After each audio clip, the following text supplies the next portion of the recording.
Now a live look at the White House there behind me, where President Trump has returned this morning after a high-stakes meeting with Russian President Vladimir Putin. The two met behind closed doors in Alaska. ABC's Christian Cordero is in Anchorage with what we learned about their meeting.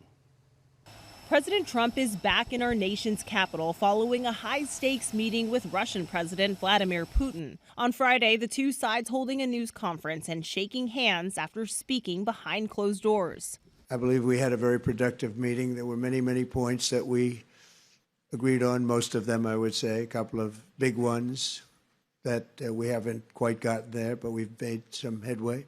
Our negotiations have been held in a constructive atmosphere of mutual respect.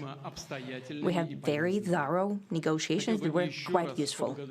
It's unclear what the two sides agreed to. Friday's talks took place at Joint Base Elmendorf-Richardson in Anchorage, Alaska. A B-2 bomber and 4 F-35 fighter jets, a symbol of American military might, flew overhead as the two met on the tarmac.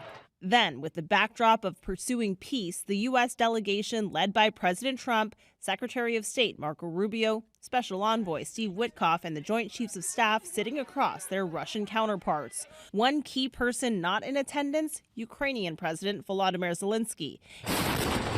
In recent weeks, Russia has escalated its attacks. July was the deadliest month for Ukrainian civilians since May 2022.